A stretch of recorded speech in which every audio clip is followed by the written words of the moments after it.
Are you ready for another one of my hair loss theories? Of course you are. Hi, I'm Nick Shell, and when it comes to my hair loss theories, sometimes it's a hair loss theory that is some kind of generalization that helps you predict whether you're going to lose your hair. Other times, like today, it's a hair loss theory that helps explain why certain guys are not able to deal with their hair loss and others are able to. Like, for example, I always regularly talk about how if you're the kind of guy who lets other people emotionally affect you, have any control of your emotions, then you're going to most likely be the kind of guy who really is bothered by your hair loss. But if you're not like Nick Shell and turned off the breaker switch and said, oh, that guy just flipped me off because he thought I was driving too slow or too fast, I don't care. My blood pressure doesn't change at all. That's his problem. That's OPP, other people's problems, whatever, and I keep driving. Right?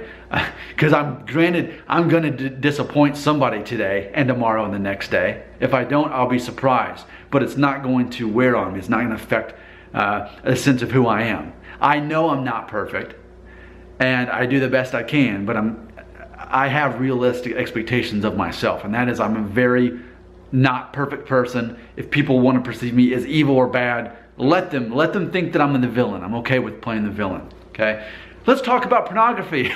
How's that for a segue? Let's talk about pornography, because I definitely believe that men who participate in pornography are more likely to let their hair loss bother them. Now, I know that I've made videos before where guys are asking about masturbation, and as far as does that cause hair loss. This is not that video. This is different. I want to talk about how I believe that participating in pornography, that has a way that you actually view yourself in a negative, destructive way. That's what I believe. Now, please, I don't want to say this today from a religious perspective. Okay? Amazingly, I want to take religion out of this conversation, because I don't want people to get tripped up in the religious aspect of it. Okay? Let's take away religion, let's take away politics, and let's just talk about pornography and how that alters your perception of how you feel about yourself and your own identity. Okay? So, as you could probably already tell this about me, for me to be so passionate about this subject, I do not look at pornography, and I have not looked at pornography. I've always been against pornography. From the very beginning. When is the time that I guess boys, like 6th grade or something? Like, I remember sitting in the bleachers in gym class, and it was like we were playing basketball or whatever, and our section wasn't playing at that time. It was like a little mini tournament, I guess, in PE, whatever. And there was this kid, Chad, a couple rows down, and he and his friends were looking at a magazine, and I was just watching the guys play basketball until it was my turn. And he's like, hey Nick, take a look at this. And he shows me the magazine, and I'm squinting to even understand what I'm looking at. And before I realized what it was, I was like, oh, that's a Playboy magazine. And so then I looked away, and all the guys around him kept looking at it. That was in 6th grade. And even then, I still don't really know what I even saw. But I figured out it was Playboy later on or whatever. I've just never had interest in looking at pornography. It's the same concept for me today. Like, back when I worked in the office, and there would be guys that would go to those restaurants like Hooters, Twin Peaks, where it's like, the busty gals, and they come and they pretend that they like you so they get a good tip. Like, for me, I always think that's somebody's daughter. Like, that women are just manipulating you to get money out of you. Like, I'm too smart for that. I'm Nick Shell. And the same thing with pornography. It's fake. It's fake. And you start to live in an altered sense of reality if you believe that these women are naked and they just want you. And you start to believe that that's real. And then you try to take that into the real world. And it actually, I believe, gives you a lower self-esteem and a lower self-worth, because you have these expectations that are a fantasy. But I think it causes quite a disconnect. Let's talk about one of the greatest written sitcoms ever, Friends. Everybody loves Friends. It's hilarious. You can sit down and watch it. It's instantly funny. Yay, I feel good about myself. One of the most pathetic characters on the show, and by the way, something with the show Friends, it was like they all had the mentality of like children, but they were adults. They didn't act like adults. They just did adult things, but they acted like children. The worst offender is Joey Tribbiani.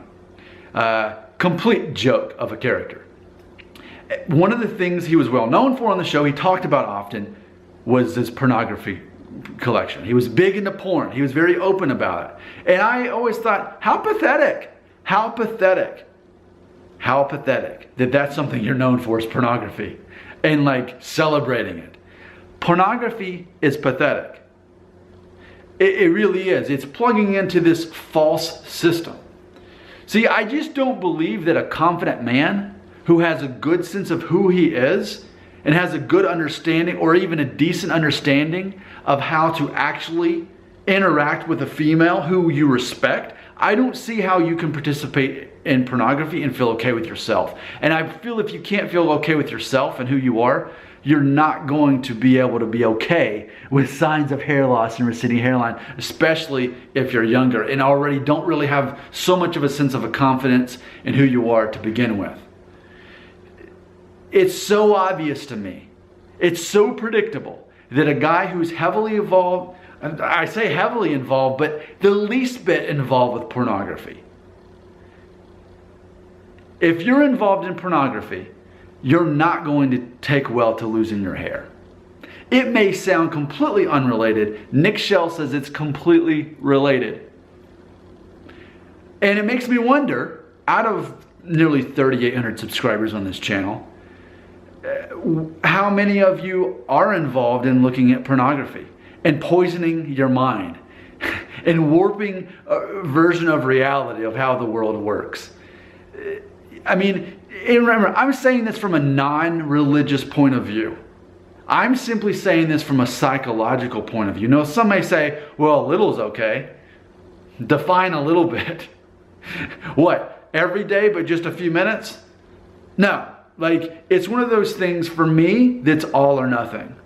And I absolutely would have to believe that if you look at men like me, who are absolutely against pornography, do not participate in it, never have been wanted to be interested in or anything about it, run the other way. When you get guys like me, and then you compare them to guys that are daily putting pornography in front of their eyes, I would say that those guys have a warped image of not only females, but themselves. And then guys like me, who do not participate in pornography, are going to be the confident ones, are going to be the ones that bald with pride and own it, instead of freaking out about it. This is how I feel about pornography. And I don't expect everybody to like this video, and I don't expect everybody to agree. In fact, I expect this to be a more controversial video that a lot of people will disagree with me on. And I think a lot of people are going to defend pornography. That's what I think. Okay? I think it's up for discussion though, and I think we need to have a discussion. I think we need to be challenged on this channel. I think we need to go beyond just videos that's like, hey, look at me, I got a clean head shave. Look at me, I got a zero. Here's where the beard connects. Ugh. Sometimes we need to be challenged, and this is one of those videos. I guess I should close with a question. Do you at all buy into what I'm saying today? Can you see? For me, there's an undeniable connection between a man who exposes himself to some fake fantasy world where women look perfect and they want you, which that's not real, and how that's going to have a reaction for you thinking, well, she's perfect and she wants me, even though she's not real. That means I better look perfect. Oh no, I've got a receding hairline, I'm only 20. No, this can't, she's never going to want me if I have this going on. See, you may not actually think that out loud or in your head, but that conversation is happening. That thought process is happening when you expose yourself to pornography.